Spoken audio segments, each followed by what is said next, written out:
Você sabe como funciona o INSS e por que ele é essencial para os trabalhadores? Eu sou Rafael Gomes E eu sou Fabiana Azevedo, e junto nós vamos apresentar hoje o segundo podcast, Rafas Prevcast. Prevcast.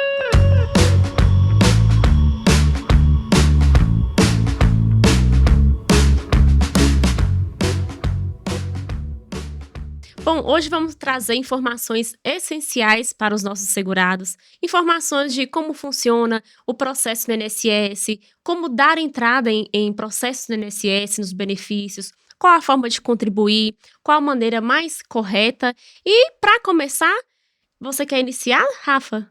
Sim, antes eu gostaria de convidar quem está nos ouvindo para poder se inscrever no nosso canal, lá no YouTube, Rafas Prevcast, e também em todas as plataformas de streams, para poder nos acompanhar também nos nossos Instagrams, né? No meu, Rafael Gomes, _ADV.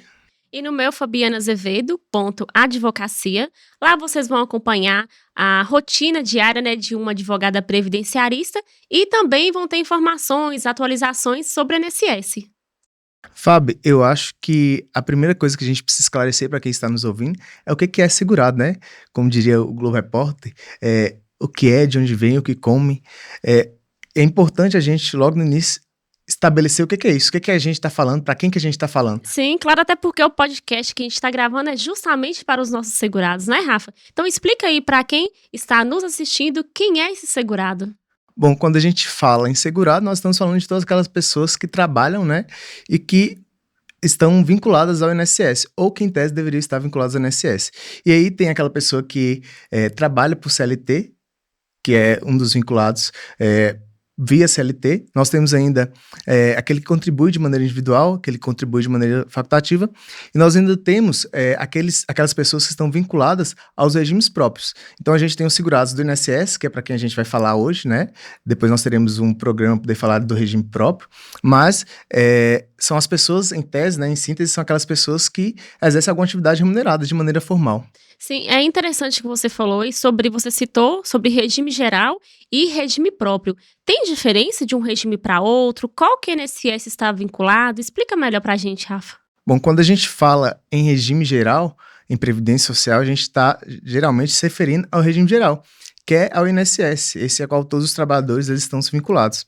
A Constituição ela cria esse regime geral, mas cria também outras possibilidades de regimes, que são os chamados regimes próprios, que é quando possibilita, né, os municípios, os estados a criarem seus próprios regimes de previdência, inclusive com as suas próprias regras. E aí, nesse caso, esses municípios, esses estados, eles têm autonomia de criar essas regras. Aqui em Montes Claros, que é de onde a gente grava esse podcast, né, nós temos a Previmol, que existem outros regimes. Eu já trabalhei, por exemplo, como consultor na Patisprev, e temos outros regimes, como, por exemplo, em Minas Gerais, mas esse regime que geralmente os CLTs, né, estão vinculados é o regime do INSS. Eventualmente, alguns municípios também podem vincular os seus servidores ao INSS. Aí vai depender de cada município, se ele aderiu ou não, se ele quis ou não criar um regime próprio. Isso é interessante porque, às vezes, o segurado ele confunde, né? O que seria regime geral, o que seria regime próprio. Às vezes, ele trabalha para o Estado e não sabe se ele está vinculado para o INSS e acaba fazendo uma pequena confusão. Mas isso foi esclarecedor, sim, Rafa. E já que a gente está falando, né, sobre o INSS, é bom entender qual que seria o objetivo principal do INSS. E o objetivo principal para os segurados que estão nos assistindo, para entender melhor, o INSS tem como objetivo principal trazer proteção financeira aos trabalhadores, tanto na proteção financeira para benefícios assistenciais e também para os benefícios previdenciários. O que seria isso? Aquele senhor, aquela senhora que está trabalhando, não tem mais condições de trabalhar, seja em razão de idade avançada ou por motivo de doença, situações também que o cônjuge ele foi preso ou ele faleceu para deixar algum benefício para o dependente, e até mesmo nas situações de mamães que precisaram se afastar das suas atividades por causa do nascimento de uma criança. Então o INSS é justamente para isso, é para trazer uma proteção financeira a todos os segurados. Exatamente. Aquelas pessoas que não conseguem trabalhar ou proteger elas mesmo ou a Sim. família, né? Sempre digo lá no escritório que quando a gente consegue um benefício, a gente está protegendo a família, né? Seja através do salário maternidade, seja através da pensão por morte, seja através de uma aposentadoria. E nós temos também, doutor, aqueles benefícios que a gente precisa contribuir e outros que a gente não precisa contribuir Sim. para o INSS, né? Vamos explicar um pouco mais sobre isso, quais são os benefícios que a gente precisa contribuir, qual que é a diferença, os chamados benefícios previdenciários, os chamados benefícios assistenciais. Sim. Existe hoje, né, benefícios que o segurado ele não precisa pagar o INSS para ter acesso a esse benefício, e os outros que o INSS ele destina para que o contribuinte ele tenha uma contribuição suficiente para requerer um benefício. Um dos benefícios que o INSS não solicita a contribuição seria o BPC, que muita gente conhece como LOAS. Hoje existem dois tipos de BPC: o BPC idoso, são para pessoas idosas acima de 65 anos, que não contribuíram para o INSS ou que não têm contribuição suficiente para se aposentar. Ele consegue sim o benefício, desde que ele consiga comprovar que a renda da família não seja alta. E também tem a situação do BPC deficiente. O BPC deficiente é para pessoa de qualquer idade, desde que tenha um impedimento de longo prazo. Ou seja, ele tem uma deficiência que está impedindo ele de trabalhar. E também, para conseguir esse benefício, ele tem que comprovar que a família não tem uma renda alta. Esses seriam os dois tipos de BPC e que o INSS não exige contribuição.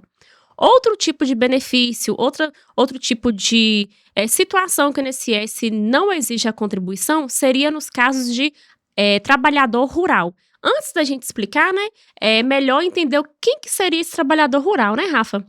O trabalhador rural é aquele segurado que trabalha na sua terra ou na terra de outra pessoa, seja individualmente, que é sozinho, ou em regime de economia familiar, quando ele trabalha ali juntamente com sua família, com o seu cônjuge, com seus filhos. Isso seria o regime de economia familiar. E ele sobrevive daquilo, do que ele planta, do que ele colhe. Isso seria um trabalhador rural. O INSS fala que o trabalhador rural ele não precisa contribuir para o INSS. A sua comprovação de atividade se dá através de documentos rurais. Documento da terra, seja em nome dele, seja em nome de outra pessoa. Existe uma ressalva nos casos de trabalhador rural que trabalha de carteira assinada. Às vezes o seu João trabalha na fazenda de alguém, trabalha numa empresa voltada para a área rural. Se na sua carteira de trabalho tiver descrito lá a sua função como rural, então ele consegue sim se aposentar na área rural, e é um caso em que o INSS exige contribuição, porque desconta diretamente na sua folha de pagamento. Essa seria uma exceção. Fora isso, o INSS não exige nenhum tipo de contribuição nos casos de trabalhadores rurais. A gente tem também, quando a gente fala em segurados especiais, é a nossa realidade aqui, trabalhadores rurais, mas a gente tem também os pescadores, né? Os pescadores... Os pecadores...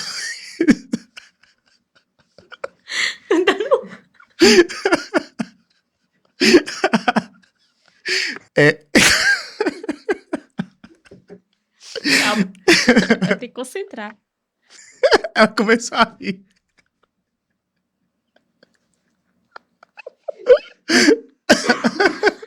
A maquiagem, porra! Não olha pra mim, não finge que eu tô olhando pra você. Olha pra outro lugar. Tá. Deixa eu só me situar aqui, que eu até perdi. Então, nós temos essa categoria, que é chamados segurados especiais, que não precisam verter contribuições para o INSS, contribuir para o INSS. E nós temos também aqueles benefícios que não precisa de contribuição. No caso que você deu o exemplo aqui, do BPC. E aí a gente pode falar também quais são os requisitos para esses benefícios, né? No caso do BPC, você disse que tem o BPC idoso, ou seja, aquela pessoa que tem 65 anos, não consegue se sustentar, viver em condição de pobreza, ela consegue o benefício. A pessoa incapaz também, ou seja, que não consegue trabalhar. E também nós temos a aposentadoria rural, que preenche outros requisitos, são outros requisitos. No caso da aposentadoria especial para esses segurados, como trabalhador rural, indígena, pessoas de comunidade quilombola, os requisitos são diferentes. Essas pessoas elas precisam comprovar que tem 15 anos que elas exerceram atividade especial, né? No caso, trabalhador rural que trabalhou na roça. Isso é importante você falar, porque é uma regra geral, seria a aposentadoria por idade. Nesse caso, a aposentadoria por idade do segurado especial. Tem também a situação da aposentadoria por idade da pessoa que mora na cidade, aposentadoria urbana, que é a mais comum, que é a regra geral. Foi a que menos sofreu alteração durante a reforma da Previdência. Quer explicar também pra gente, Rafa, um pouquinho? Sim, todos os dias, quando eu posto alguma concessão de benefício lá no escritório, alguém responde o meu história assim: Rafa, me aposenta. E aí a gente precisa falar quais são os requisitos para poder aposentar, né? Se você não está doente, você precisa ter, no mínimo, se for homem, 65 anos de idade e ter o período de 15 anos de contribuição, ou se for mulher, 62 anos e também 15 anos de contribuição, que a gente chama de carência, né? É um termo mais técnico, mas seria o período que você trabalhou, um período mínimo que você trabalhou ali e verteu contribuições para o INSS. Essa questão aí que você falou sobre a contribuição é muito importante porque talvez o segurado que esteja nos assistindo tenha uma dúvida do seguinte: sobre essa contribuição, será se eu tenho que pagar INSS? Será se eu sou obrigado? Quem é que precisa pagar INSS? Tem um público específico para contribuir para INSS ou não precisa contribuir? Explica pra gente, Rafa, como que funcionam essas contribuições? No caso das pessoas que elas trabalham, né, que elas são CLTs, o desconto deve ser feito diretamente na folha de pagamento. Então, essa pessoa ela vai verificar ali no próprio INSS, ela pode entrar no INSS e verificar se os descontos estão sendo realizados, se está sendo transferido para o INSS. Então, essa pessoa ela não precisa contribuir. E nós temos outras categorias, né, no caso do contribuinte individual e facultativo. O contribuinte individual pode ser aquela pessoa que exerce alguma atividade de maneira autônoma. Então, o cabeleireiro, o despachante, o contador, o próprio advogado. E nós temos ainda a categoria de contribuintes facultativos. Quem são esses contribuintes facultativos? Estudantes a partir de 16 anos podem entrar nessa regra de contribuintes facultativos. Além disso, tem aqueles pesquisadores, né, os professores pesquisadores que não exercem uma atividade vinculada, que são ali só envolvidos com a pesquisa. Essa pessoa também é um contribuinte facultativo, que pode contribuir. Além disso, nós temos ainda a questão das donas de casas.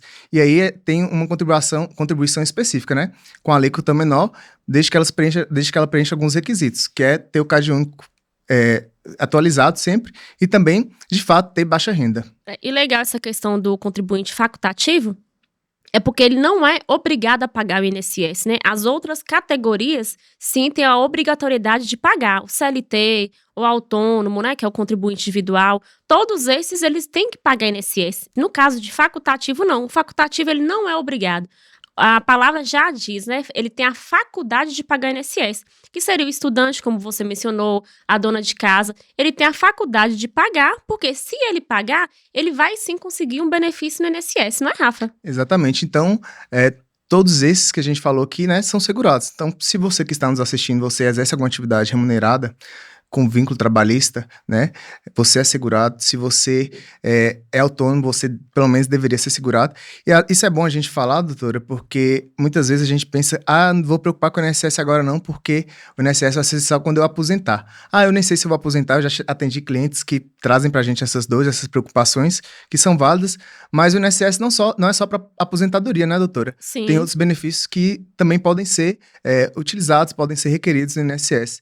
E além da aposentadoria, eu acho que a gente poderia falar um pouco sobre esses outros benefícios, né? Que podem ser requeridos pelo INSS, no INSS. Sim, além de aposentadoria, hoje o INSS disponibiliza vários outros benefícios. Tem essas aposentadorias, que tem aposentadoria por tempo, aposentadoria por idade, aquelas regras de transição que o INSS criou após a reforma.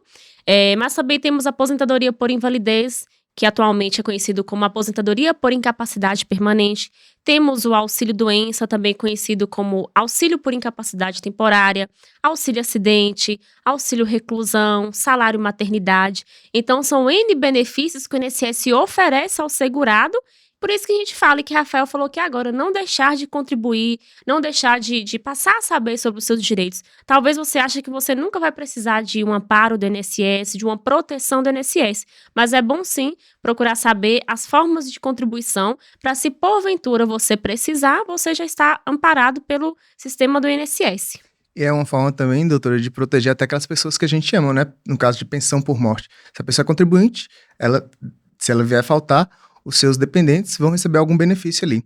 Mas então, doutora, nós já sabemos o que é segurado, nós já sabemos quais são os benefícios, né, de contribuir para o INSS.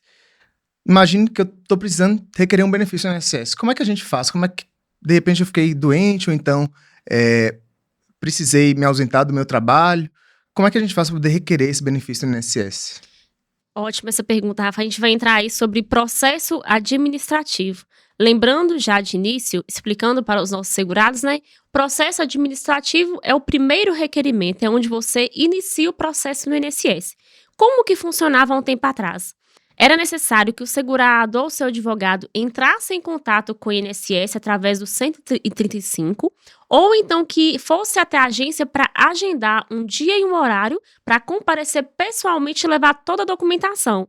De preferência os documentos originais. Então ele tinha que se deslocar, né, de sua casa, da sua residência, para ir até o INSS. Salvo engano, a partir de 2017 eles mudaram o sistema, passou a ser tudo digital pelo Meu INSS. A partir de aí, não ter a necessidade do segurado sair da sua casa e ir no INSS e fazer qualquer tipo de serviço. Hoje é tudo online. Pelo sistema você consegue agendar uma perícia, dar entrada em qualquer benefício, sem a necessidade de você ter esse empecilho de se deslocar. Então, pelo INSS, através da senha do cliente e do seu CPF, você consegue entrar, você consegue solicitar um benefício, você consegue acompanhar o seu processo. Lembrando que nos casos de auxílio-doença, o segurado também ele consegue fazer a solicitação pelo sistema, mas tem casos em que, quando a pessoa não preenche os requisitos do atestado, o perito ele solicita para o segurado ir fazer a perícia presencial, em alguns casos. Se o perito solicitar, aí sim você precisa ir até o INSS. Mas na maioria dos casos, as perícias estão sendo realizadas de forma remota. Então não precisa do segurado ir até o INSS.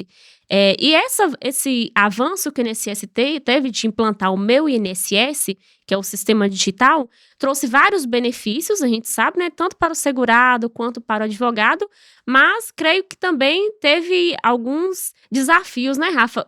Você, assim, no seu dia a dia, do tempo aí que o INSS criou esse sistema do Meu INSS, você enfrentou algum desafio com esse novo sistema?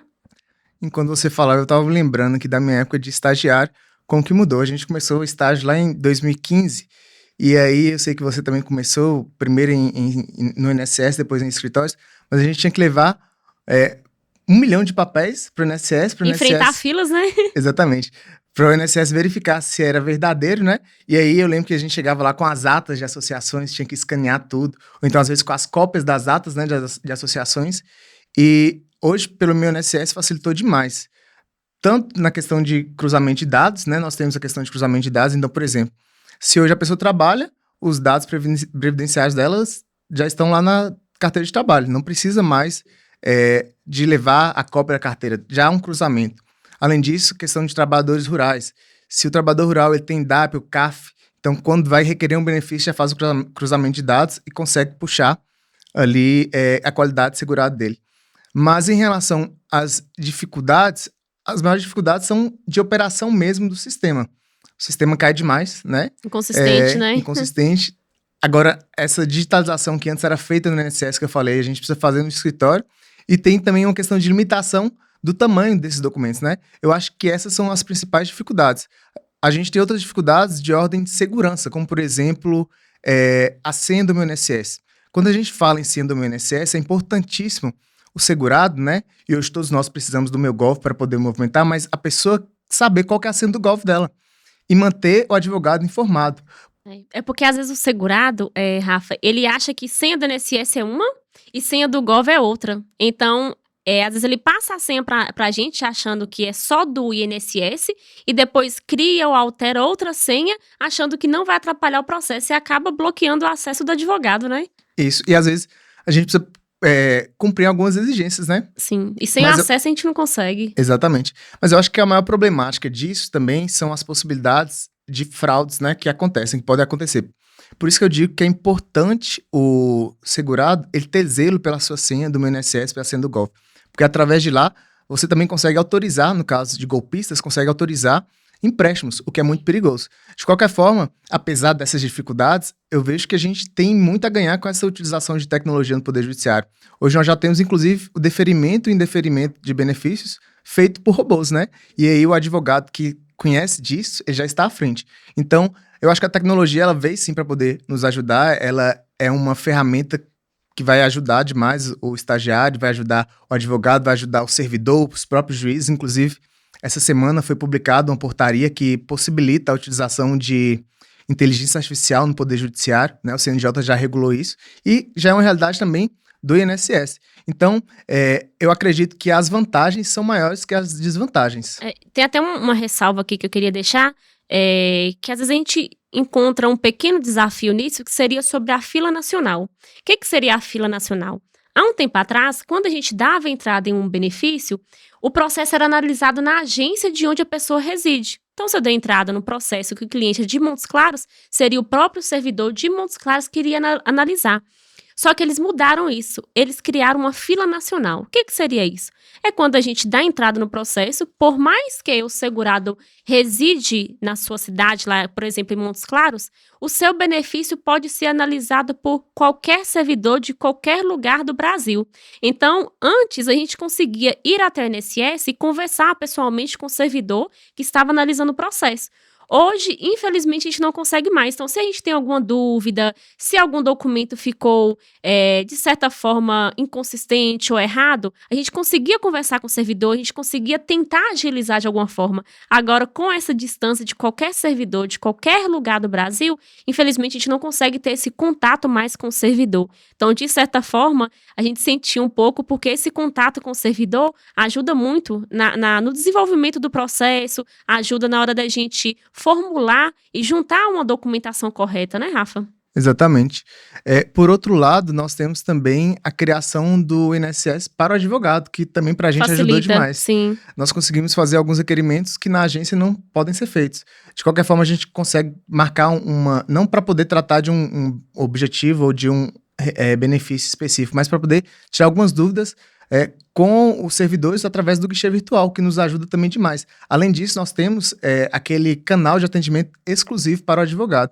Por isso que é importante o servidor, né, na verdade, o segurado, ele sempre procurar um advogado, porque a gente tem esses privilégios, né, de acessar mais rápido um benefício, de repente, conseguir acesso a um servidor.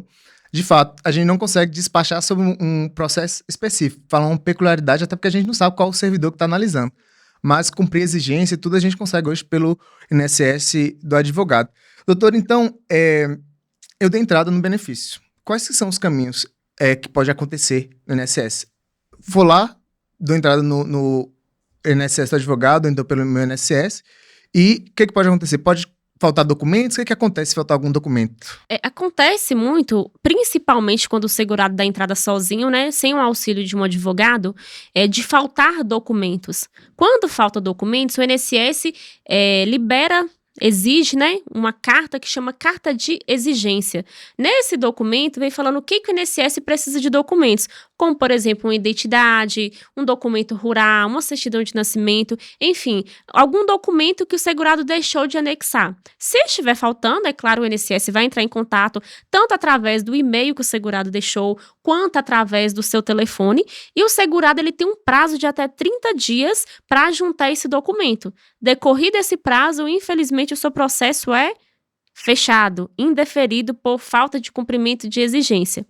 É importante falar isso porque os dados também no INSS eles precisam estar sempre atualizados, porque se de repente é um telefone que você não utiliza mais, é um e-mail que você não utiliza mais. Endereço, né? Endereço. Então não vai chegar a carta de concessão, não vai chegar esse cumprimento de exigência, o que pode gerar um indeferimento do INSS, né? E se gerar um indeferimento, o que acontece? Hoje, quando você encerra um processo, né, quando finaliza um processo, existem dois caminhos. Ou pelo indeferimento, né, infelizmente se for negado, ou pela concessão do benefício. Caso o benefício venha a ser concedido, o segurado ou o seu próprio advogado, né, tem acesso ao extrato de pagamento, que a gente chama de SCRE.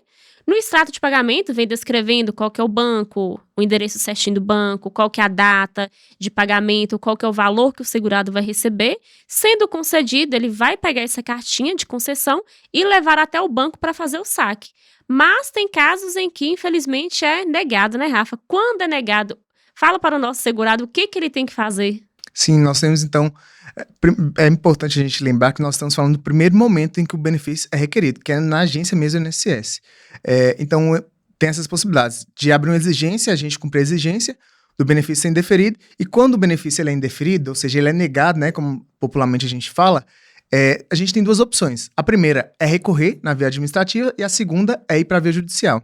A via administrativa, ela tem suas peculiaridades. No caso, por exemplo, de benefício por incapacidade, né, auxílio-doença, aposentadoria por invalidez, não vai possibilitar fazer uma nova perícia, né? Então, é possível recorrer? É possível, mas é interessante? Talvez não seja muito interessante.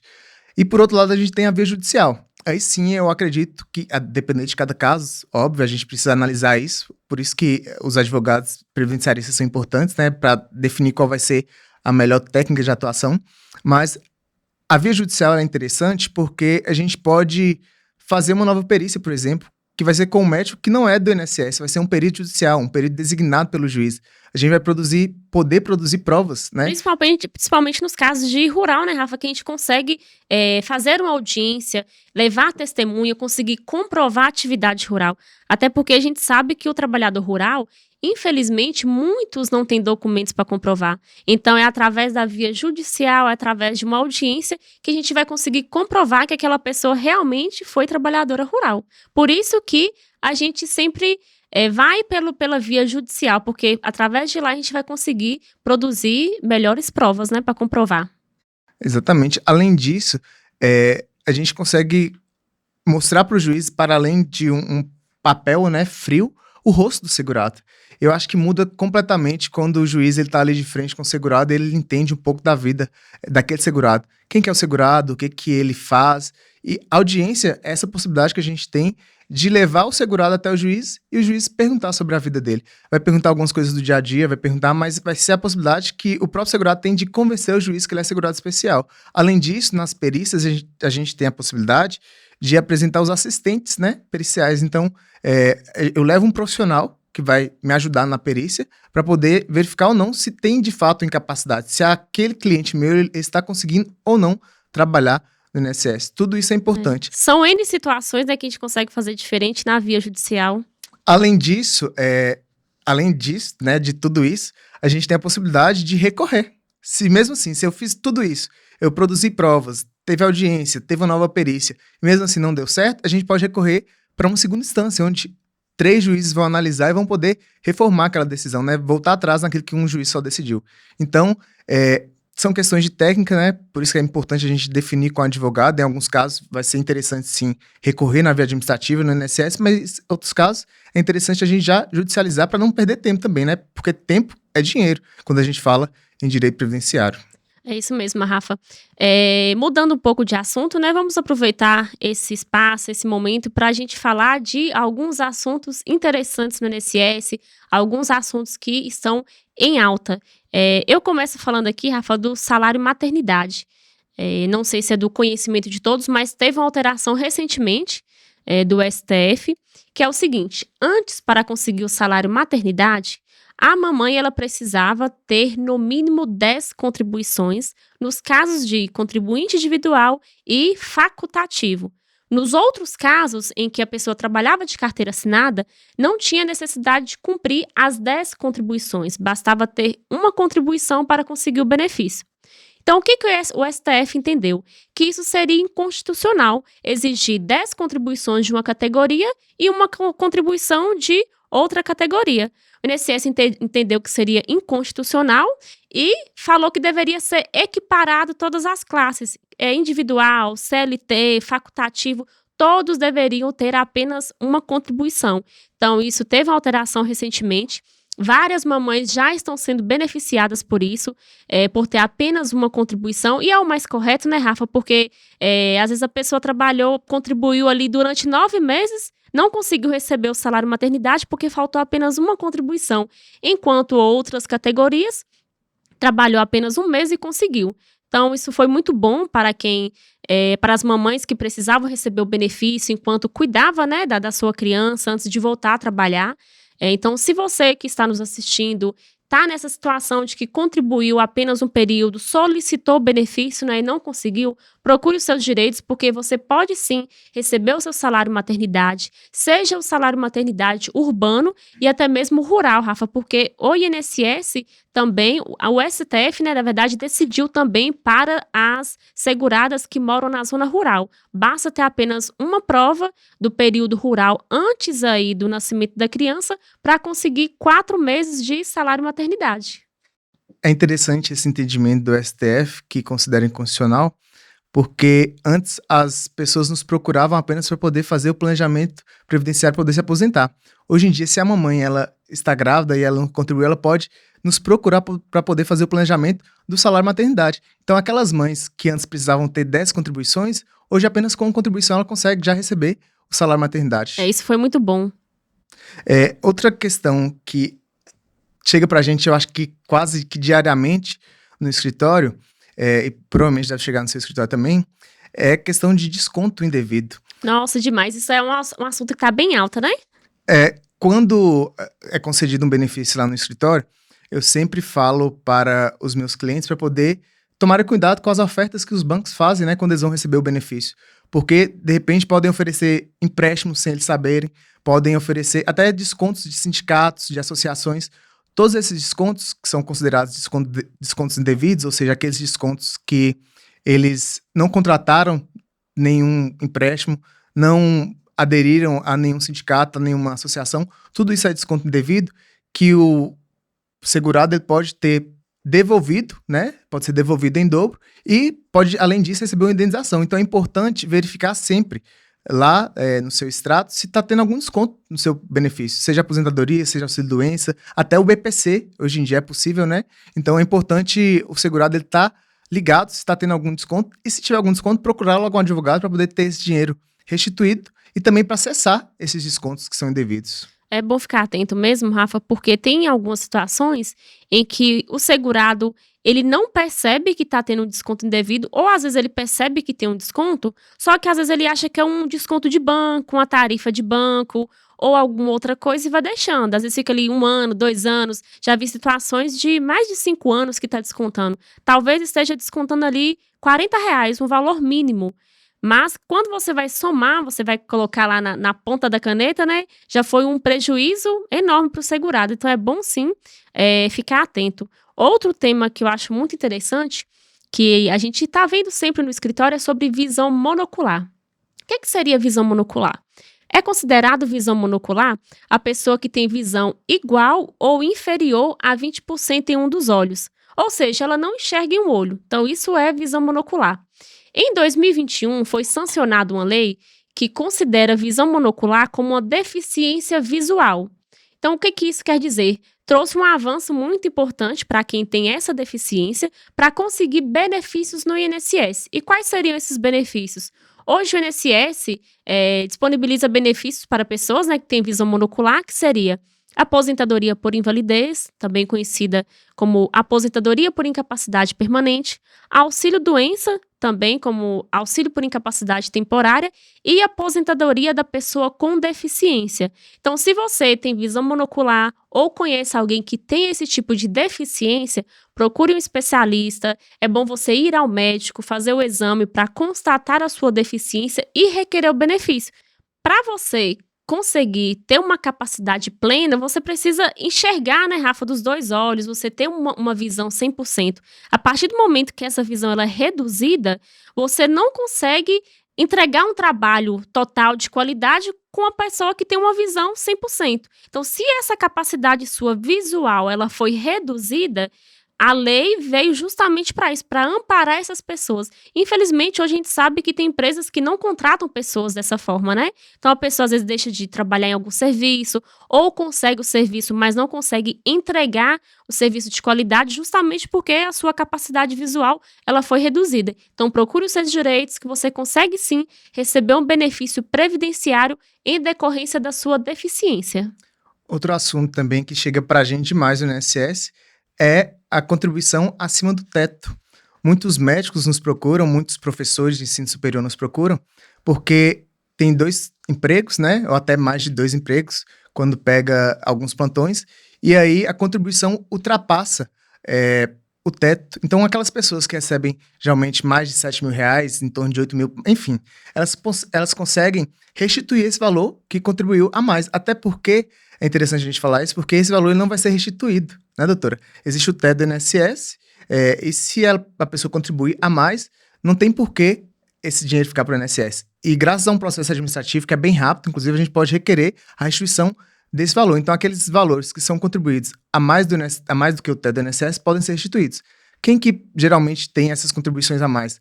Médicos, profissionais autônomos, professores do ensino superior. Se você contribui acima do teto do INSS, você tem direito de ter seu dinheiro restituído para não ter nenhum prejuízo financeiro.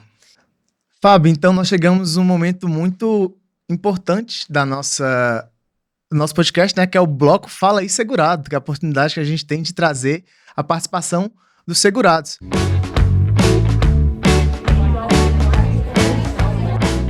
Quando nós postamos lá o vídeo no YouTube, alguns cortes no Instagram, algumas pessoas interagiram e mandaram pra gente algumas dúvidas. Então hoje a gente vai responder essas dúvidas e desde já nós queremos convidar as pessoas que estão nos assistindo para poder também nos enviar as dúvidas pra gente poder responder aqui. Se vocês não quiserem, gente, vocês podem ficar tranquilos, a gente não vai falar o nome, tá? Mas então vamos Para a primeira pergunta, né, Rafa? Sim, Dona Maria mandou uma pergunta aqui, ela falou que ela é dona de casa, se ela se aposenta. Ela falou que atualmente ela tem 44 anos e que nunca contribuiu para o INSS. É possível se aposentar? Bom, Dona Maria, para você se aposentar hoje no INSS, qualquer pessoa para se aposentar, ela precisa sim estar contribuindo para o INSS. No caso da senhora, da Dona Maria, que nunca pagou INSS, você tem dois caminhos. Como você ainda tem 44 anos, você pode optar pelo primeiro caminho, que seria contribuir para o INSS, passar a contribuir, porque a aposentadoria hoje por idade exige no mínimo 62 anos de idade e 15 de contribuição. Então, se você começar a pagar INSS agora, você consegue se aposentar por idade. Agora, se você não quer pagar INSS, porque talvez o valor é alto, o custo de benefício para você talvez não seria interessante, você pode optar pelo benefício que chama BPC. Muita gente conhece como LOAS, que é o idoso, BPC idoso, acima de 65 anos. Esse benefício é justamente para pessoas que nunca pagaram INSS ou que já pagou, mas que não tem a contribuição suficiente para se aposentar. Só que nesses casos, Dona Maria, lembrando que para conseguir esse benefício, a renda da família não pode ser alta. Então, se a senhora mora em uma residência que alguém tem uma renda alta, trabalha de carteira assinada ou recebe algum benefício no valor alto no INSS, talvez você não consiga. Então, o interessante seria procurar um advogado especialista, fazer um planejamento e ver o que seria mais interessante para a senhora. Se seria pagar ou aguardar os 65 anos. Veio outra dúvida aqui, Rafa, que é o seguinte: nunca recolhi. Posso me aposentar? Bom, como você disse, aquelas pessoas que nunca recolheram, elas podem, quando atingir a idade de 65 anos, requererem o BPC, que é um benefício para poder proteger os nossos idosos, né? Aquelas pessoas que nunca contribuíram, que nunca tiveram contribuição. É importante a gente falar sobre o BPC, mas também tem algumas pessoas, no caso dessa pessoa que ela falou que ela nunca contribuiu, tem algumas pessoas que às vezes contribuíram 12 anos, faltam 3 anos para poder se aposentar, elas podem dar entrada no BPC, né, continuar contribuindo e depois dar entrada na aposentadoria. Então, se a pessoa ela nunca contribuiu, vai sobrar para ela esse benefício que é chamado benefício assistencial, né, como a gente falou lá atrás, ou então existem aqueles casos dos trabalhadores rurais, né, dos segurados especiais que também podem requerer o benefício. Mas se a pessoa ela nunca recolheu, ela tem direito sim, desde que complete os 65 anos, ao benefício de prestação continuada. Tem outra pergunta aqui sobre a empresa. A pessoa pergunta o seguinte: a empresa onde eu trabalhei há muitos anos faliu, e agora? Como é que eu faço para poder me aposentar? Eu ainda consigo? Isso acontece bastante, Rafa, porque às vezes a empresa não recolhe INSS, desconta da folha de pagamento, não recolhe INSS e a pessoa só descobre isso quando vai se aposentar. E quando vai se aposentar, a empresa já faliu. O que ela pode fazer? Entrar com ação trabalhista para tentar reconhecer esses vínculos, apresentando também os contra-cheques, testemunha, todo tipo de documento, ficha de ponto, né? Tudo que tem que consiga comprovar que ela teve o vínculo naquela empresa para ela conseguir reconhecer o período trabalhado e, posteriormente, conseguir se aposentar no INSS, até porque descontou da sua folha de pagamento, né? Tem um caso interessante lá no escritório de uma cliente que nos procurou. Ela trabalhava, a carteira não foi anotada e ela era segurada, né? Por mais que a carteira não estava anotada, a gente entrou com a ação trabalhista, reconheceu o vínculo, e depois hoje ela está aposentada por invalidez. Então, existem essas possibilidades da pessoa, ou a empresa não existe, ou então não verteu contribuições, que tem como a gente entrar na via judicial. Tem outra pergunta aqui, doutora, de como me preparar para as perícias do INSS, e eu vou falar e você pode complementar, de repente, se faltar alguma informação. Mas eu sempre oriento para os meus clientes que têm alguma perícia marcada, de levar os laudos atualizados. Além dos laudos, é importante levar exames.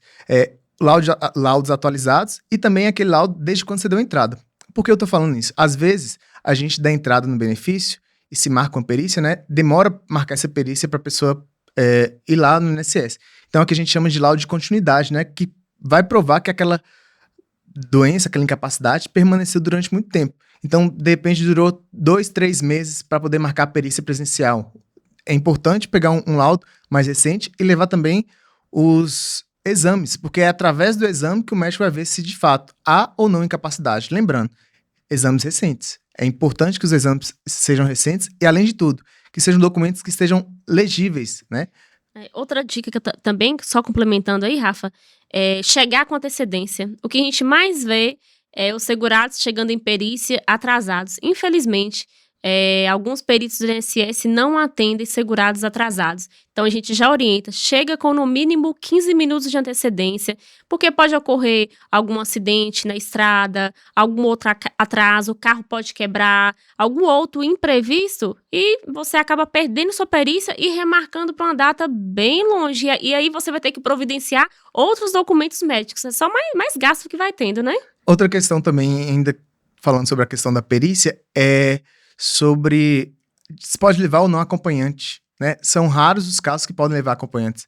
E aí a gente já informa lá no escritório, passa algumas informações preliminares, mas para poder informar para o cliente que não é sempre que vai poder levar acompanhante, né? Algumas perícias é você e o perito. Vão ter aqueles casos, por exemplo, na via judicial, que a gente vai colocar ali um perito auxiliar para poder analisar, para poder formular quesitos. Mas, em regra, não tem companhia, né? Não tem acompanhante para poder levar para as perícias. Outra pergunta aqui, Rafa, que a gente vê demais nos nossos escritórios, os clientes querendo confiar no simulador do INSS, né? E a grande pergunta é, posso confiar no simulador do INSS? Bom, na verdade, o importante é que você não confie no simulador do INSS. É por isso que é importante procurar o advogado. É por isso que é importante procurar o advogado para poder fazer o planejamento previdenciário. O simulador do INSS, ele tem apenas os dados que foram repassados para o INSS. Então, se de repente a pessoa trabalhou lá atrás e não tem um vínculo, não vai contar para fins de carência, né? Por fins de tempo que ela precisa poder aposentar. As contribuições podem ser que estejam abaixo. Então, não é possível confiar no simulador do INSS, porque podem ter dados faltando. E quando a gente vai dar entrada na aposentadoria ou em qualquer outro benefício, a gente faz uma análise de mês por mês do CNIS, né? Que é o extrato onde tem toda a vida do trabalhador. Então, não tem como confiar naquele simulador do INSS, porque tem dados técnicos que podem faltar. Ou então tem dados que podem prejudicar, em alguns casos, o segurado. Outra questão aqui, que a gente também recebe diariamente, é a seguinte questão, o segurado perguntando, doutora, completa a idade mês que vem, já posso dar entrada no benefício? Isso é o que mais acontece, né, Rafa? Às vezes a pessoa acha ali que já tem o tempo de contribuição e está aguardando a idade, falta pouco tempo para chegar à sua idade de aposentar e já quer dar entrada na sua aposentadoria. E aí, Rafa, pode ou não pode? Não, porque a pessoa ainda não preencheu os requisitos, no caso, por exemplo, da idade, né? Qual que é o requisito? No caso de mulher, 62 anos e 15 anos de contribuição. Ela vai estar com 64 anos, perto ali de completar os 61 anos, né? Perto de completar os 62. Então, não preencheu os requisitos. Então, não pode requerer o benefício. É preciso esperar completar a idade para poder requerer o benefício. No dia que completar a idade, soprou a velhinha do bolo, pode dar entrada no benefício. Exatamente. Outra questão também que é importante a gente esclarecer, já que a gente falou sobre o salário maternidade, é diferenciar o que é auxílio maternidade de salário maternidade. Explica pra gente. Inclusive, um caso prático, né? Já recebi duas perguntas sobre isso na semana passada, sobre o auxílio maternidade e o salário maternidade. Duas clientes entraram em contato comigo, informando que estava trabalhando e começou a receber o benefício, né? Ficou afastada para receber o benefício do auxílio maternidade. e elas queriam também receber o salário maternidade. Me perguntaram se tem essa possibilidade de receber, depois que finalizar o auxílio da empresa, receber o salário maternidade. E não tem como, porque o auxílio maternidade, o salário maternidade, meu Deus do céu, embananei toda. Posso voltar? Inclusive, Rafa, essa pergunta é muito interessante, no caso prático aqui lá do escritório. Semana passada recebi 2 perguntas sobre isso, em que as mamães, elas estão trabalhando de carteira assinada e no momento estão afastadas recebendo o auxílio maternidade. E elas me procuraram perguntando se tem a possibilidade de receber o salário maternidade. E não tem como. Por que não tem como? Porque, teoricamente, a natureza jurídica é o mesmo, é você receber o benefício para cuidar da sua criança e depois você voltar a trabalhar. Então, se você está trabalhando de carteira assinada, a obrigação é da empresa pagar. É o chamado auxílio maternidade. Agora, se você não está vinculado à empresa e você é um contribuinte individual, facultativo, dona de casa, trabalhador rural, aí é o próprio INSS que paga e é chamado salário maternidade. Mas a função é a mesma. É para você receber o benefício enquanto você ali se restabelece, cuida da criança para depois voltar a trabalhar. Por isso que eu falo que um benefício previdenciário é sempre uma família que está sendo cuidada. Outra pergunta que chegou para a gente é sobre a questão do MEI, se além daquelas guias precisa contribuir para o INSS. Uma coisa que ninguém fala sobre MEI é que MEI não tem aposentadoria por tempo de contribuição. Muitas pessoas pensam que MEI tem aposentadoria por tempo de contribuição. E se você já recolhe aquelas guias, você também não precisa pagar nenhuma outra contribuição para o INSS. Então, se a pessoa ela é autônoma, né, ela tem um MEI ou então é empresário, ela precisa planejar a sua aposentadoria, fazer um planejamento previdenciário, até também para poder não receber abaixo, né, do que ela recebe, que ela tem de renda mensal. É importantíssimo que os autônomos, que os empresários, que as pessoas que trabalham para elas mesmas, elas procurem um advogado para poder fazer um planejamento previdenciário. Alguns dias um empresário me procurou porque o contador dele estava recolhendo um salário mínimo. E ele queria saber se seria interessante ou não contribuir, na verdade, recolher a mais para poder se aposentar com uma aposentadoria a mais. Nós fizemos um planejamento previdenciário para ele e vimos que o valor que ele ia pagar para poder se aposentar não compensava. Então, quem trabalha por conta própria, né, quem é autônomo, quem é profissional autônomo, quem é empresário, é importantíssimo procurar um advogado previdenciário, isso é poder garantir também que ele vai ter o mesmo conforto que hoje tem, porque hoje, de repente, tem mais capacidade física, né? Tem força, tem, enfim, tudo que é próprio da juventude e depois, de certa forma, isso vai faltar na frente. Então, é importantíssimo planejar a aposentadoria desses empresários, né? Que são aquelas pessoas que precisam contribuir de maneira diferenciada, no caso, contribuir individual ou então recolher pelo Prolabore.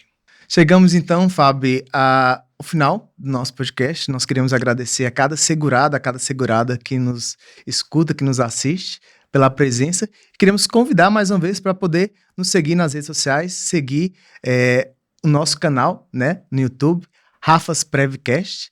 E, além disso, para poder ficar ligado e ativar o sininho, porque todo dia 20 a gente vai ter novos vídeos para eles, né? Para chegar a notificação, né? Exatamente. É importante falar também, Fábio, que nós traremos outros convidados, né? Juízes, servidores do INSS, peritos, exatamente. Advogados. Exatamente, para poder esclarecer, né? E a gente tratar cada dia mais e democratizar o ensino, o acesso ao conhecimento previdenciário, já que previdência é para todos, né? Todos nós precisamos da previdência social e um dia nós vamos nos aposentar, precisar de algum benefício previdenciário. Então, por isso, nós convidamos você que nos assiste a ficar ligadinho aqui com a gente e nos seguir nas redes sociais. Rafas Prevcast no YouTube, no meu Instagram pessoal, Rafael Gomes _ADV. E no meu Instagram, fabianazevedo.advocacia. Muito obrigada e um forte abraço.